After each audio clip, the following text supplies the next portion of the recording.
Hello, everyone. This is Jaden Diller, and today is the first day of the Ace of Diamonds podcast. My guest here today is former professional baseball player Erik Cordier.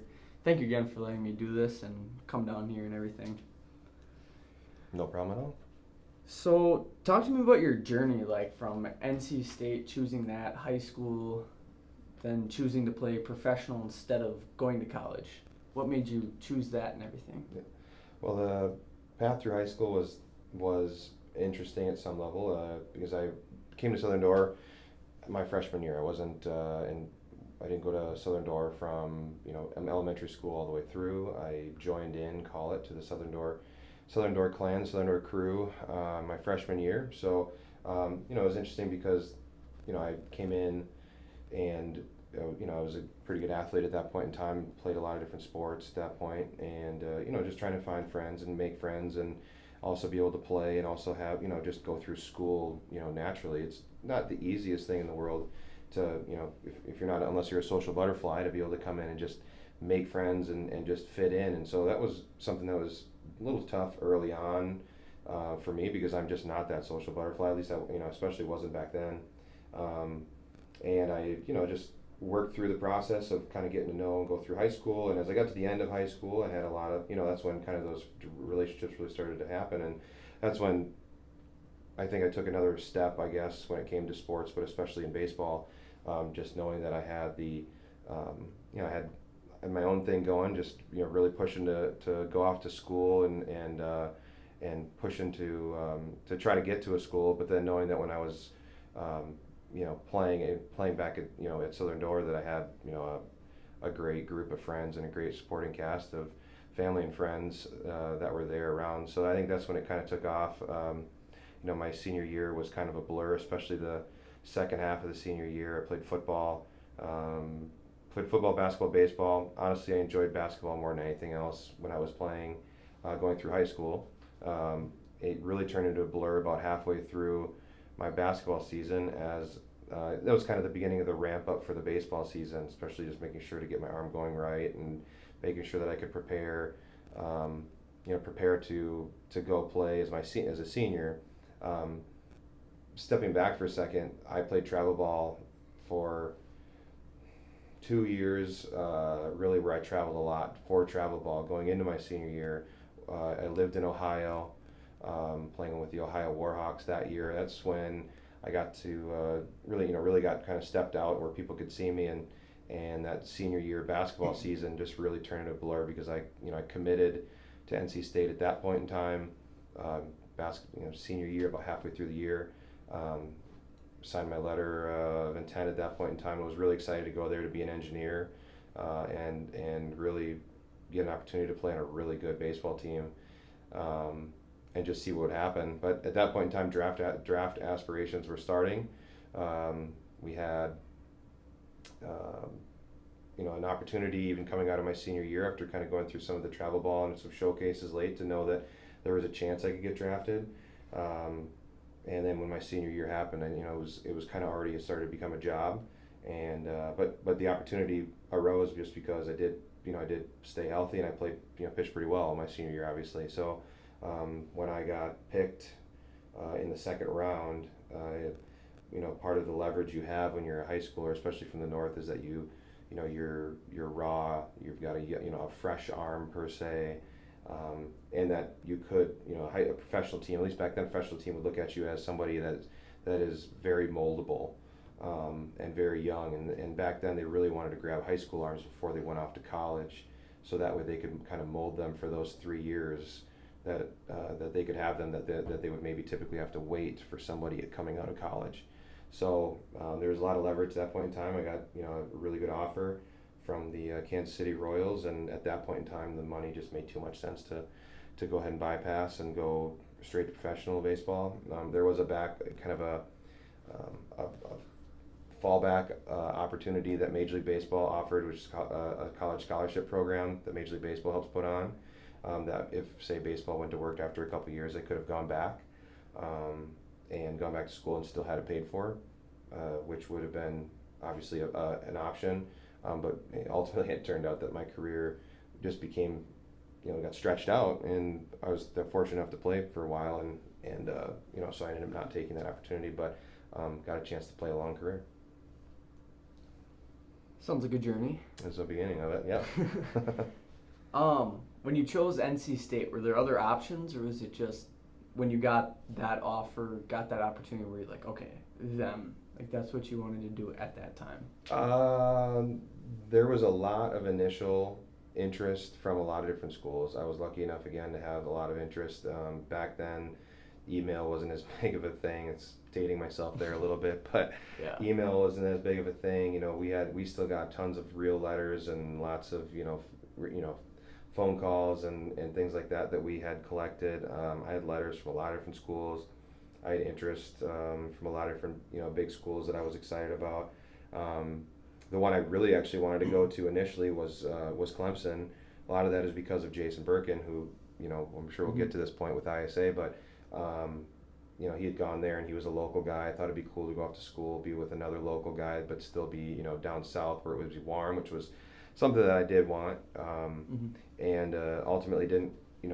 I had offers from some other schools that were just bigger than what it was from Clemson. NC State was one of them, and NC State at that point had tons of big arms already there, which was very intriguing, and where I could go in and just add to what they already kind of had. Not that Clemson didn't have that, of course they did, but I went to go see NC State on an official visit. I had official visits lined up to Texas A&M, Nebraska, Ole Miss. There's one more I can't remember, but ultimately ended up taking the one to NC State first. It was on a non-football weekend, which typically they bring you down. They want to put you through the pageantry of all these different things like the football and the campus and all that type of stuff. So I got to go down and see that, but it wasn't. And the funny thing about NC State was really interesting is even though it's a bigger school. It sounds like you hear NC State, you're like, oh, big school, big program. Yes, but the campus itself felt a lot like Door County. It felt a lot like Sturgeon Bay.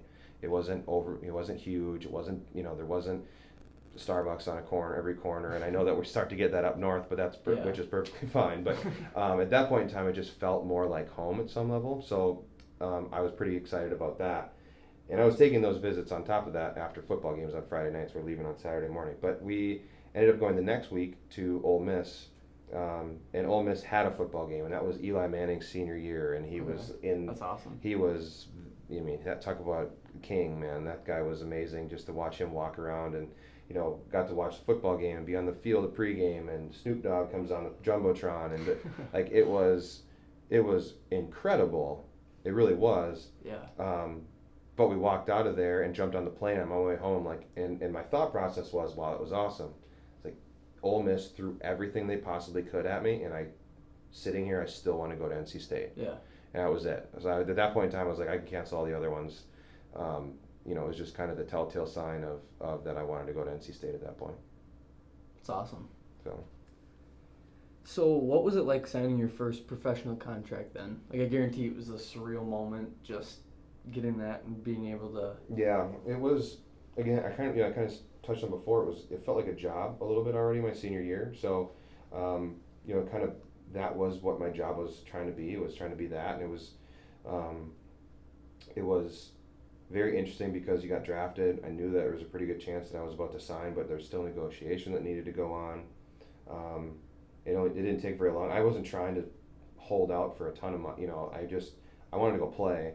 But there was about a 3-week window there after the draft to where I wasn't playing in the summer because I wasn't trying to go play and potentially get hurt or something like that while we were in negotiations. So I literally felt like I was sitting in a padded room or going just trying to make sure that nothing weird happened. I'd go out for workouts or go for a jog or whatever else, kept throwing, and then in comes the contract, and it's like, okay, we agreed. They come, and we flew out to Kansas City and signed out there, and that was pretty cool to be able to go to Kansas City and see that at Kauffman Stadium.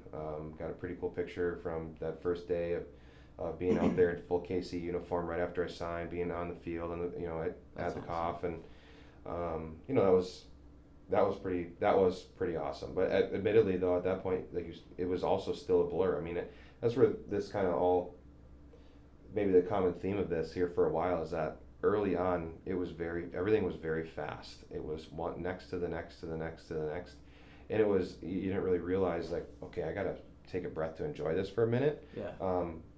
But that's just kind of, at that point at 18, you just don't know that, and it's moving. Things move so fast. You're like, okay, and all of a sudden I had signed, and then after signing, I flew straight to Arizona, and I was in extended spring training, and we were playing games, and it was not very long. It was just like bing, bang, boom. I'm all of a sudden down there playing. So, you know, pretty eye-opening for sure. But again, until I got down to Arizona and got my feet kind of underneath me a little bit down there, it was kind of hardly even remembered it based on, except for looking at pictures. I mean, that was pretty much about it. Yeah. So it went fast.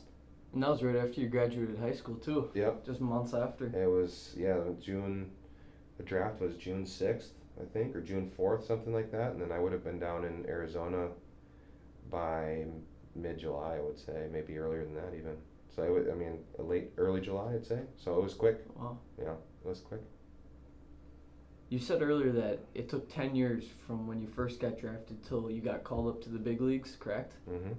What was that like? What was that little journey, those 10 years, the process, and then finally getting that call that you're going to play in the big leagues? Well, it was a long journey for sure. I mean, you asked, just a second ago about like the feeling I had. Well, there was like a moment when I signed of like, okay, I signed. Now what? It was kind of one of those things. It was like there was a moment to be like, oh, okay, then that happened. But now then that's not the end point. That's not the ultimate goal, right? That's only the start. And then then it was the start of that career. My career ultimately was 14 years, but the first 10 was grind on grind on grind, and a lot of things that happened. A lot of like come to Jesus moments. There's a lot of just times where you were like, is this really going to be what am I going to be able to do this? Am I going to be able to get there? Because you're on your own. I mean, you have your, the staff that's there. You have, you go home and you've got your supporting cast. But for instance, when I leave, for a normal season, when you would leave, you're leaving in February or maybe March, and that's if you're getting down there kind of late, and you don't get back until in some cases September, October. So you're gone for 9, 10, 11 months out of the year at some points, and you don't get a whole lot of time being home at that point. My girlfriend, who's now my wife, Ashley, she had her own aspirations. Heck, she went early on. She was still in high school, so she's 2 years younger than me. So she was still, trying to find her way to school and where she wanted to go and what her path was going to be. So between that and my parents who both worked full-time jobs, I mean, I didn't see a whole lot of people for, that 9, 10 months out of the year. So you really feel like you're on your own there for a while. And then extended spring training on top of that, you'd live in a hotel. So you're staying in a hotel room with maybe a roommate, likely a roommate, and that was going to be it. So,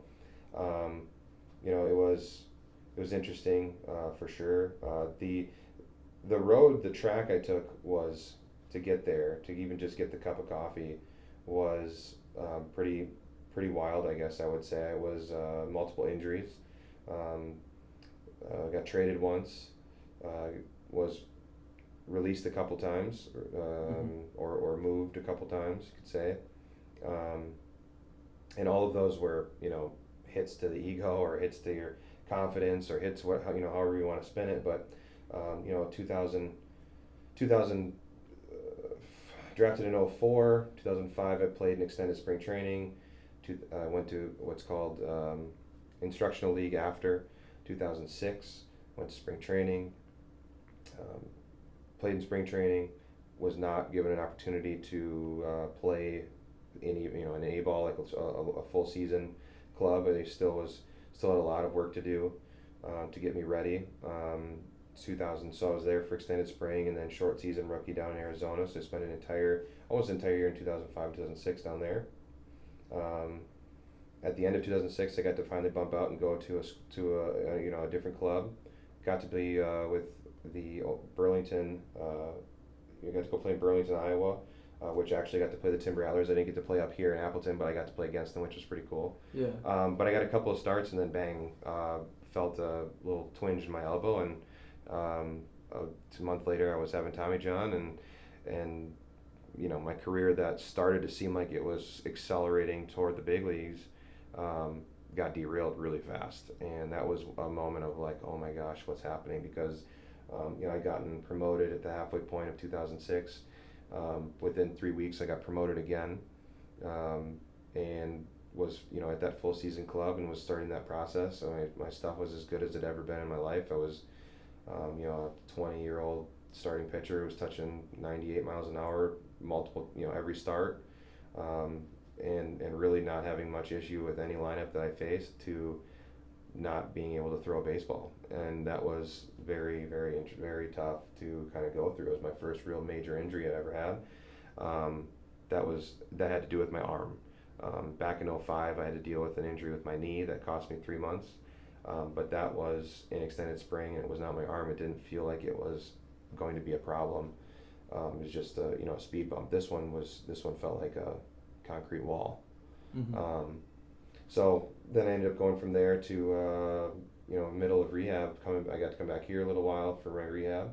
2007 spring training, the Royals decided they needed a shortstop in the big leagues, so they traded me to the Braves for Tony Pena Jr., who at that point was a big league shortstop. Mm-hmm.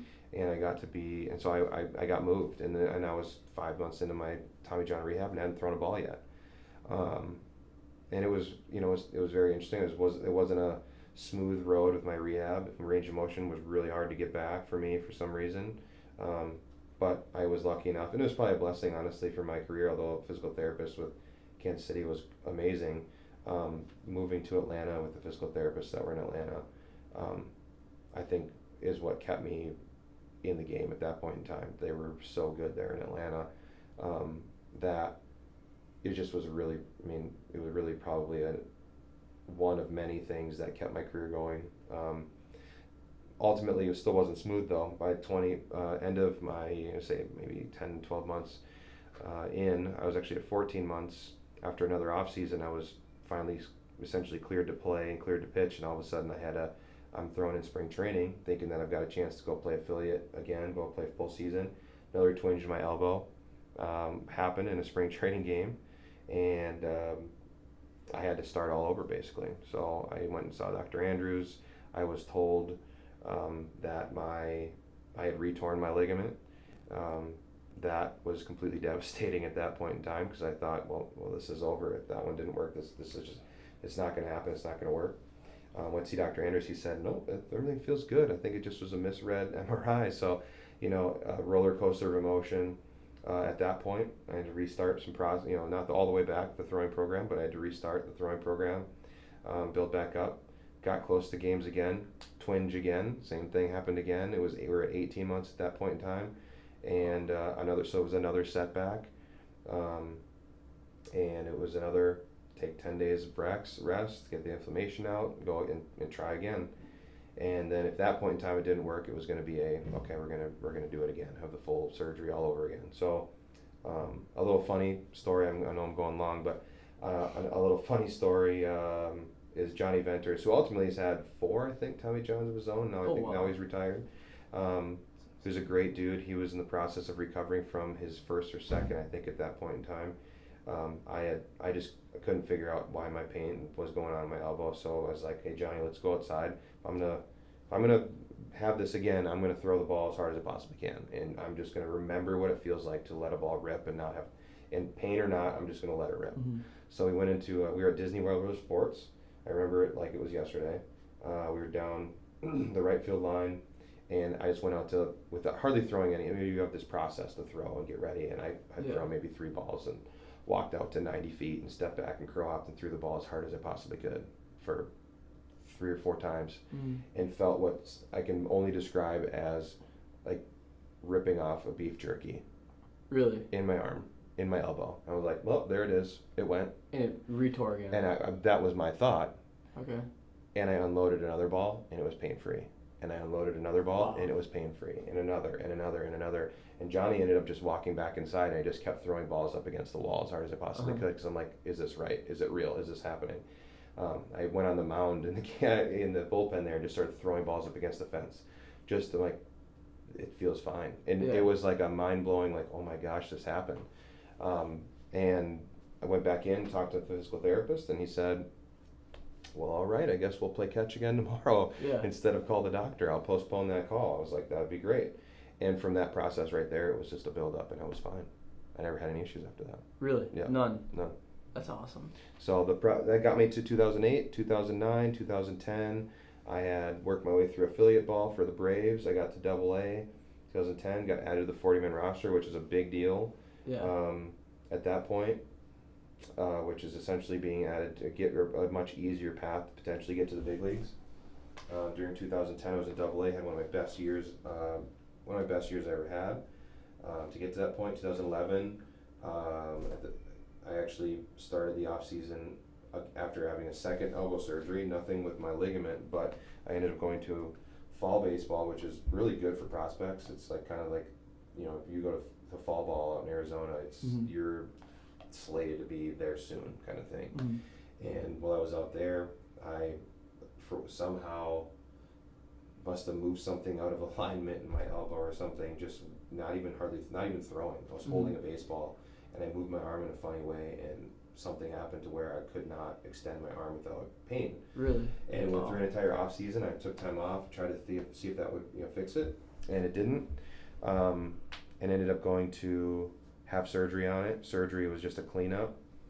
Came back from that.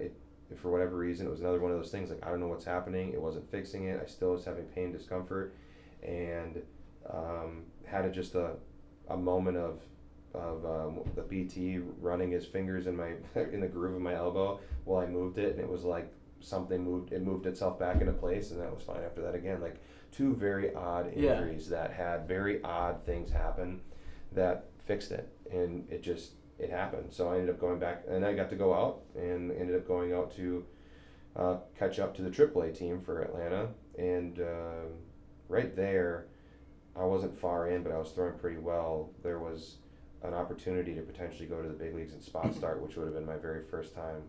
And I found out after the fact that because I threw a bullpen 2 days later than I normally would, and the start that they were looking for was the next day, they ended up passing on me and going to somebody else. Really? So I was literally that close right there. And so that was like oh, this is great. They're thinking about me as a possibility right there. At the same time, it was like, shoot. It was right there, and I got bypassed. I was right there literally because of some luck that per se went the other way. Whereas some of the stuff with my injuries obviously was, you could say luck, blessing, however you want to look at it. It went my way, but then this one was a big one that was like, oh my God, I could taste it, and then it didn't happen. So, it was 2011. 2012, I had, the very beginning of 2012, I got moved to the bullpen. I was starting to plateau. My stuff was starting to plateau. My velo was plateauing, my stuff, everything was just kind of starting to okay, maybe I'm capped at some level as like a bounce between maybe just a AAA guy who could help somewhere. So they moved me to the bullpen, and then 4 appearances into the bullpen, I tore what's called the A4 pulley in my middle finger, which just kind of holds your tendons and your ligaments together to your fingers, and allows you to kind of extend and especially flex your fingers.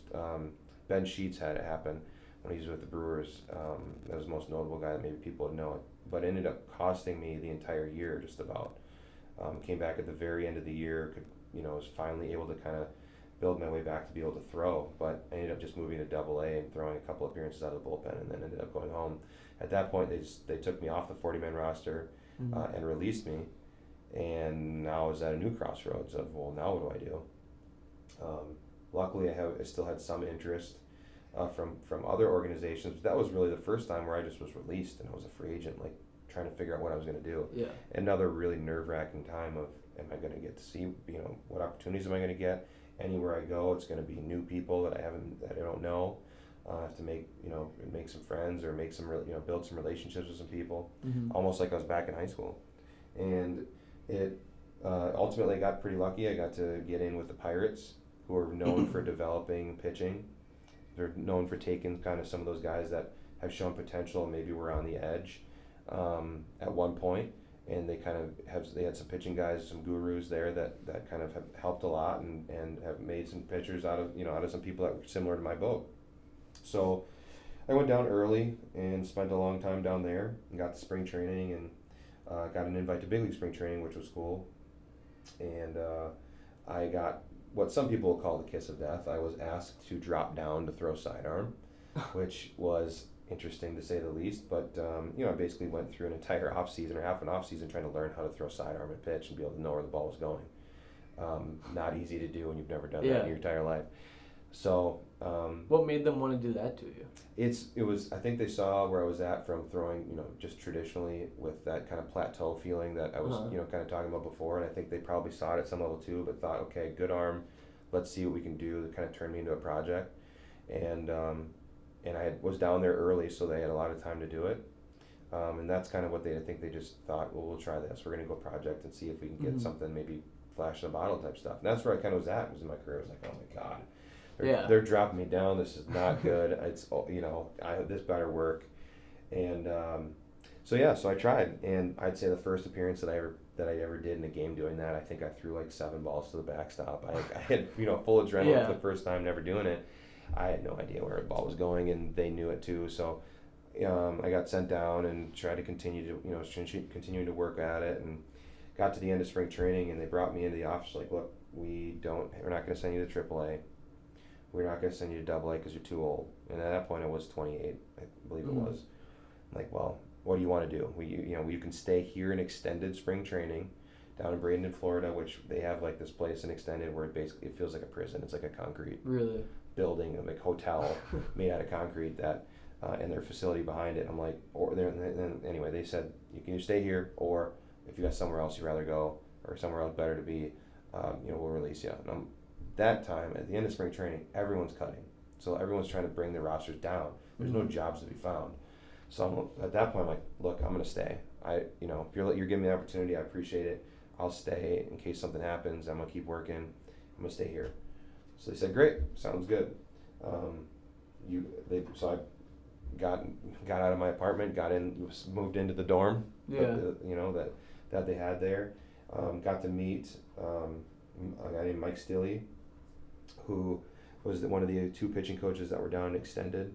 And first day I was like, look, let's, here's my thoughts. And he's, I think, I goof and I tell him to his face, but I feel like he was probably a little ADD. I think he told me that he's a little ADD at that point. And I was like, it's perfect for me because I had so many things going through my head. I just needed to get him off my chest, and we just bounced back and forth. And I was by far the oldest guy down there. So, we just worked, and I said, look, if this is going to be the end, which it very well could have been, I was like, of my career where I'm going to have a little bit of time here and then I'm either going to get released or something, I'm going to go out my way. So my way is going to be back to throwing over the top like I traditionally would, put in some work, see where I can get, and see what happens. So okay, sounds good. So we went extended spring training, played 1 game of catch, got on the mound, threw a bullpen over the top, just trying to throw the ball over the plate, just trying to find rhythm and tempo that worked, and that was it. Threw another bullpen, and I was in an extended spring training game. Just, again, the mindset of, let's just throw the ball over the plate, because that's not what I was doing a whole lot, throwing sidearm, and we'll see what happens. Threw my very first game, saw 3 hitters, just trying to keep things simple, and got 1, 2, 3. It was great. They're pitching against a bunch of 18-year-olds, and I walk off the mound, and the catcher, was a bilingual catcher from New York, a young guy, turns around, says something to some of the Latin players behind the screen, turns around, looks at me, and goes, hey, how hard? That was pretty good. You threw him pretty hard. I was like, oh, yeah, cool. I was just excited that I got 3 outs, and I walked off, and there was the 2 pitching coaches, Mike, and then the Latin pitching coach was down there, and they both looked at me and said, how hard have you thrown before? I was like, I don't know. I mean, when I moved to the bullpen in Atlanta before I hurt my finger, I touched 97. Otherwise, I was like 94, 95. Like, you just hit 99 6 times. And I'd never done that before. Really? Never, ever. Like, what? Wow. I'm like, what are you talking? No, like, it blew me away. And I was just excited about the fact that I got 3 outs and I got to throw the ball over the plate. I'm like, what the heck? So, obviously, that made me even more excited at that point. But I just tried to keep my, I got to, string a bunch of those together to get out of there. So, Mike said the same thing. He's like, all right, I'll fire up a report. We'll have a day off and we'll play some catch and we'll come back out and we'll do it again. It almost felt like he was saying, like, I don't know if that was real, so let's just come back and do it again and just see. I want to say 2 or 3 days later, came back out, threw again, and literally did the exact same thing. And I was up to 99. I had no idea, I just was trying to throw it over the plate, got a 1, 2, 3, and that was it. 2 days later, they said, hey, we want to see you come in the middle of an inning and then finish a new inning. Came back in, I hit 101 in extended spring. I mean, and it was over the plate. My breaking ball was starting to happen, was starting to come together a little bit better than I'd ever thrown it. Obviously, some hand speed helps with that. Yeah.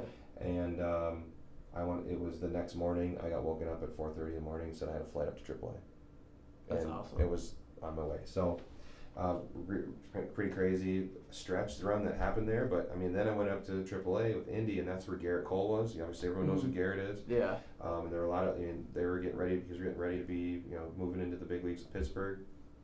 And, we had a lot of really good guys in that pitching staff, a lot of guys already in the 40-man, which typically get primary spots. I went up there and started pitching. By the end of the year, I was closing for that team. So, and then they ended up not re-signing me. I wanted to go back to Pittsburgh, and I signed a major league contract with the San Francisco Giants for 2014, and moved through that system. Spent the full year in AAA. Had a great year in AAA there, and got my call at the end of 2014, which was pretty incredible.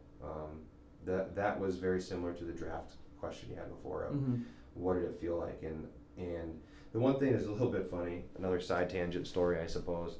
You see all those kind of videos of guys that are getting called up for the first time. They just had the one for Pittsburgh, actually, of the guy that had been in the year for forever. Yep. And he got called up, and it was really emotional, and he was all, it was exciting, it was very cool.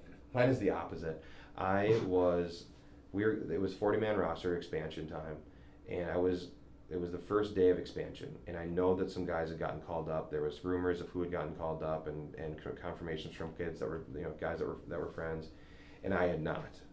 And I was there still pitching, and I was not overly happy about it at that point, because I felt like, man, if this isn't good enough, and I'm on the 40-man already, so there's no excuse there, what in the world is going to happen? So that night after we had played in Fresno, I sat down and I'm like, okay.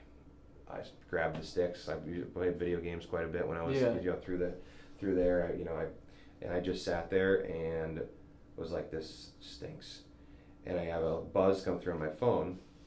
I look at my phone. It's an email from the travel secretary for the big leagues. Really? With my travel arrangements for the next day to go meet the team in Colorado. That's awesome. And I'm like, what is this? 15 minutes later, he calls me and goes, did you get an email from me? I said, yes. He goes, disregard it. I'm like, disregard like you weren't supposed to tell me, or disregard like it's not happening, or what's going to mean by disregard? He goes, well, it's happening, but it was a mistake. You shouldn't have gotten it until tomorrow, because I was supposed to get called into the office and told and all that type of stuff. And so I'm like, so now I'm excited. I started, I'm gonna just trying to hydrate. I'm like, I'm gonna try to get my body 100% right. So so I found out from that, and then I got told when I got to the park, which was obviously awesome, but it blew me away. It was just kind of a weird random email that came through, and it was from the travel secretary. So yeah, and then I got to go up to meet the team, and it was fun. It was fun for sure. It was a cool stretch. That stretch was crazy as well. It was the best I was throwing my entire life. It was the best I threw my entire life was during that 1 year, that one month especially, I would say. And more and more doors started to open. I had a lot of friends that I came up with that had played and gone through, and we were at the last game of the year before the Giants were going to the playoffs, and they were playing pretty well. Obviously, it was 2014. They won the World Series that year. But they were playing pretty well, and we had eaten a lot of innings. Some of the young guys come in, and so we're going to the last game of the year before rosters are going to go back to playoff rosters. And Skip, Bruce Bochy, they ended up calling all of us in one by one, say, hey, thank you for coming. We appreciate all the time and effort you guys put in. Thank you very much. We'll see you in spring training. Looking forward to getting back out, seeing you down there, that kind of thing. This, that, and the other. Brought all of us in, did the exact same thing. Great. So I'm excited about that. Cool.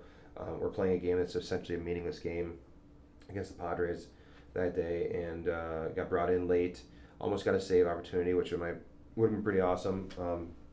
But I ended up not getting an opportunity because we scored too many runs the inning before. But I ended up going down, pitching. It was a 1-2-3 clean inning, kind of like pretty much every appearance I had, with the exception of maybe of one. And it was like weight off the chest, weight off the shoulders. Season was done. Went and sat down, and just kind of took a breath. And looked out and was like, wow, like this happened, this is done. We're gonna go to the off season. You know, excited about that, but it was just, you know, you weren't as excited about going to the off season when you're playing in the big leagues. Yeah. So I'm sitting there, and then Bruce walks over, kind of squares me up, and I thought he was going to shake my hand or say, hey, great job, Yeah. you know, whatever. And he kind of leans over right next to me and goes, we're going to keep you around for the playoffs. And I was That's like, awesome. oh my God. So like inside I was doing absolute backflips. Outside I was like, okay, sounds good. Like trying to be as calm as possible. Yeah. But I was exploding on the inside. So that was really cool. And then I got to come through it. And I didn't play in the you know, I wasn't on a roster in the playoffs, but I was there as a reserve. So if it was somebody that they kept along in case there was an injury that happened, they could bring somebody in that was already there. They didn't have to fly somebody in that wasn't that hasn't been part of the team or anything like that. So I was one of a couple guys that got to go do that, and that was a pretty incredible run, and obviously pretty incredible. It was a front row seat to one of the most dominant pitching performance runs that you'd ever see from Madison Bumgarner. So, and just being able to be a part of that atmosphere, and you know, the getting through the series, everything from the play-in game with the grand slam that Crawford hit when in Pittsburgh, where everybody went radio silent. You know, 40,000 people went radio silent. It was amazing. Bumgarner just eating up everybody he pitched against. There's just so many things you could think of. But the 18-inning game in Washington, that Belt hits a home run and the place went completely silent again. And Ishikawa hitting the ball to go to the World Series, that was a walk-off against St. Louis. Michael Morris hitting the one before it, the inning before to tie it off of Pat Neshek, who actually, Pat Neshek is side note, is actually going to be up in Wisconsin here soon. So that's going to be pretty cool. Yeah, okay. I'm going to get to see him. So that'll be cool.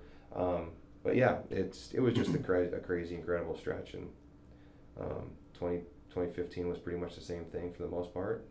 But I ended up having to move on from the Giants. I didn't want to, and maybe ultimately I didn't have to, but I ended up just kind of thinking it was time to do it because I was back in AAA.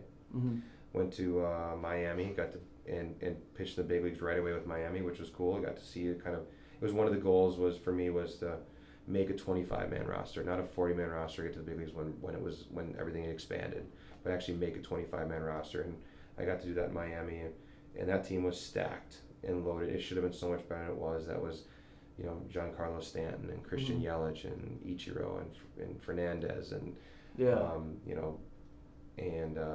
D. Gordon and you know, it just insane people, and you know, Ozuna. I mean, just the list goes on for what they had there. So I got to see that and be around that clubhouse and be around that, and it was a lot of fun.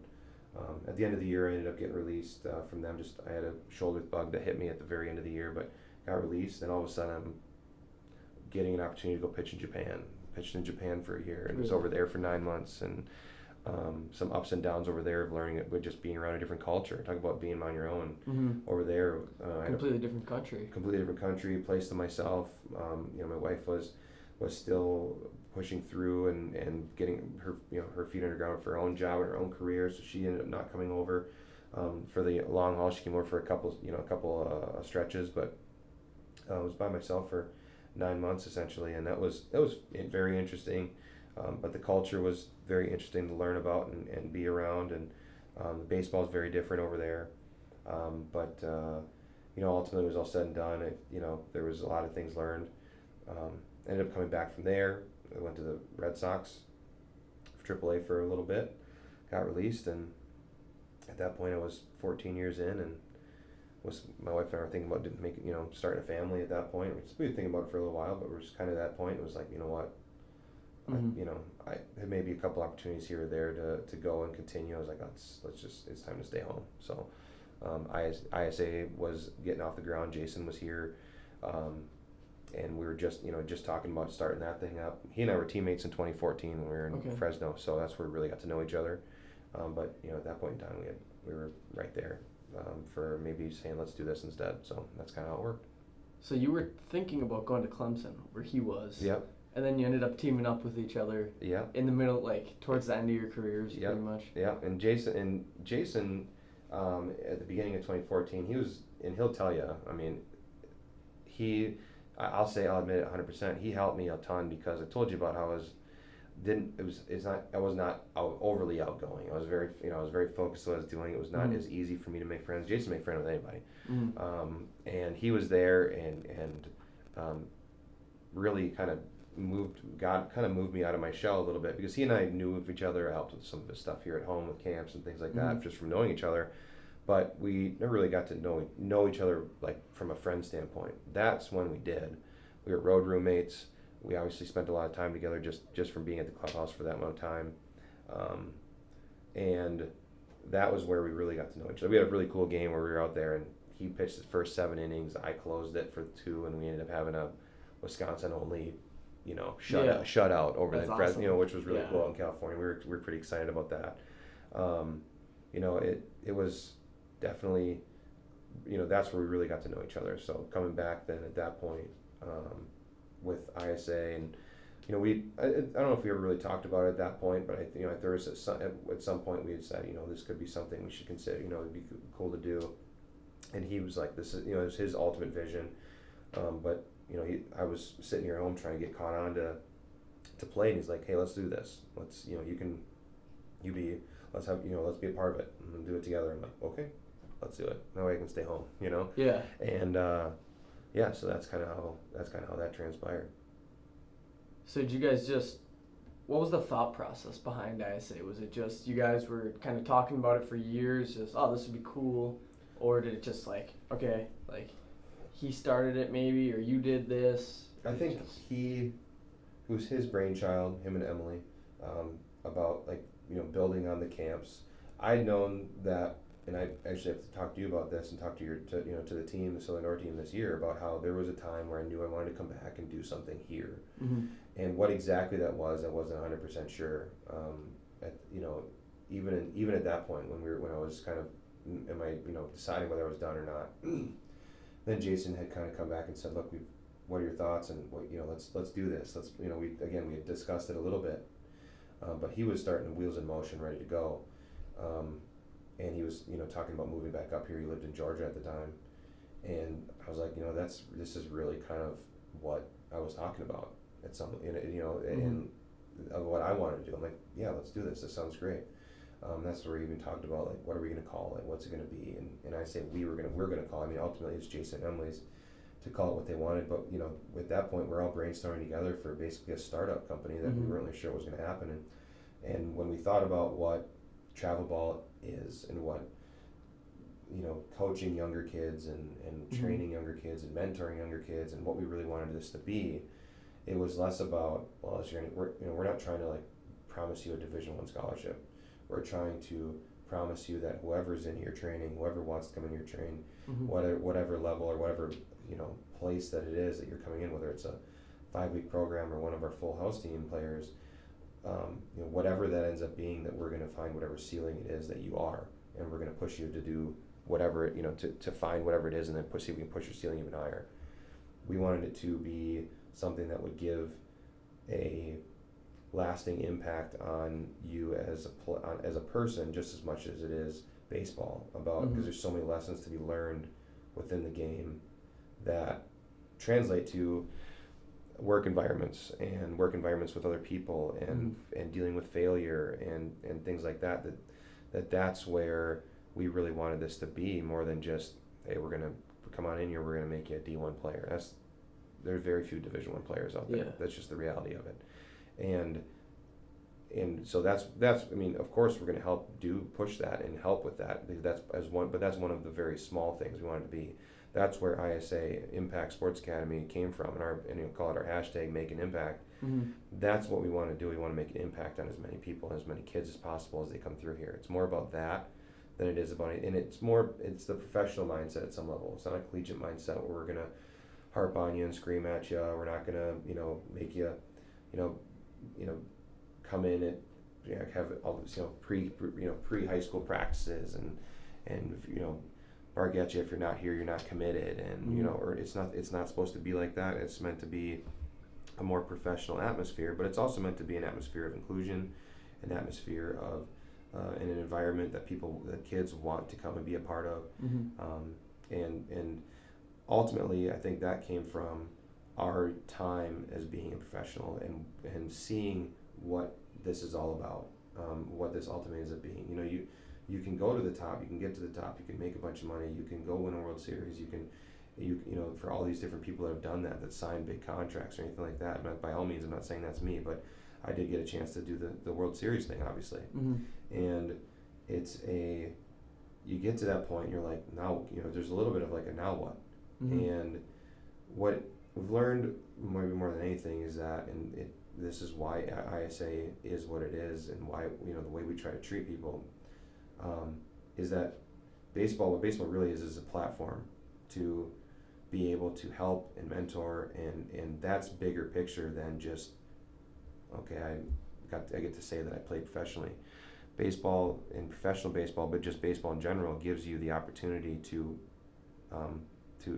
again, a platform to help impact other people around you and other kids around you, and a lot of times that turns into being younger kids, and that's what this ultimately has turned into. Is we want to try to help younger kids as much as possible. Now, obviously, that doesn't always happen. Sometimes kids leave, and sometimes kids come in, and sometimes kids move around, and that's fine. Our ultimate goal would be to have a kid that's 9 stay here until he's 17, learn a bunch of lessons along the way, go through the trials and troubles and tribulations with us here, so that way we can help be a small part of molding them to be a better, not only better player, but better person. And that's a platform that's been given to us because Jason and I got a chance to play professionally. And like I said, we've talked about this before. I talked about this with you guys your first year, or just when the practice you guys came down here for just this year, is baseball, even as a high schooler playing varsity sports, or as JV playing JV sports, like it just and it doesn't have to be just baseball, it's any sport, gives you an opportunity to make an impact, to steal the hashtag, on young athletes and on young kids that just walk around and see an older kid who looks like a grown adult to them, walk by. You can make such an impression on them. That's where I say, but that's what I've learned over my career is bigger and bigger picture, and I think that's the ultimate responsibility of a person like me, or a person that sits in a position to be able to be lucky enough to be able to play a sport at a level that gives them that platform. I think that's bigger picture that we don't always see, that a lot of people don't always understand, and especially athletes when they're even in high school, they're not going to understand. But I think that it's to see a kid light up because you gave him a fist pound and said, hey, good job today, or great hustle. All of a sudden they're thinking about, oh man, if I hustle, I can get, maybe somebody else will tell me. And that right there is pushing a kid to just hustle. And those little things can go such a long way. That's where, again, a little bit of a tangent, but that's the point of ISA, and that's the point of what we decided to build this as. Speaking of that, when you did say that to us, about, I think like a week later, one of the youth coaches called me and 2 of my other friends who are going to school to play baseball. And we're not going to large schools. I mean, 2 of us are going to junior colleges, and my other friend is going to lacrosse, which is a really good D3. Right. And we went and helped out with the 6th grade team. And every kid, as soon as we walked in, they're all smiling, looking at you, talking to you. And just that little impact was pretty cool. For sure. Well, they looked at you as this person, the all-knowing baseball player that just walked in, that's about to take your time to help them.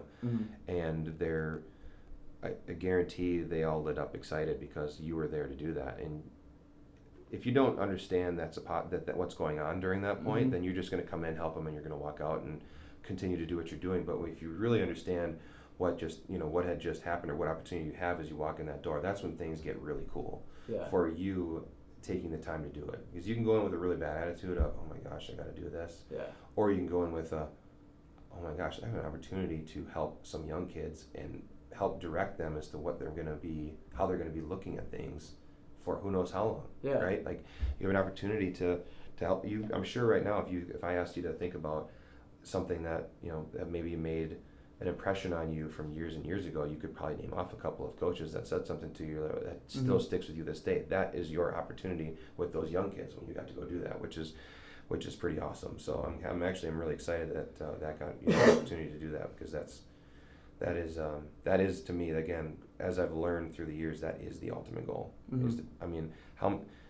Your legacy per se, as a player, as a coach, as a person, can go many different ways, but your opportunity, or my opportunity right now, or anyone's opportunity has a chance to impact young kids, can go a really long way by impacting even a generation of athletes if you're around them, and if they the more you can be around them, the more you can be next to them, the more they'll look up to you. That's the more they listen, the more respect that you've earned from them, they've earned from you. It's weird to think earn respect from a younger kid, but Yeah. they won't look at you the same way if you're yelling at them, or if you're screaming at them. They look at you the same way. They'll look at you differently, and they'll listen to you if they think you're on their same side. Mm-hmm. And that's not always easy to do with some younger kids. So that's where that's such a big thing. That's Mm-hmm. the ultimate goal. That's really cool that you got asked to do that. Awesome. Well, anything else you want to add or anything? No, I appreciate you thinking about me. I appreciate you taking me on and letting me kind of speak my career here a little bit. Yeah, awesome. It was great. Thanks again. I had a great time, and maybe talk to you again sometime about it. But thank you. Yep.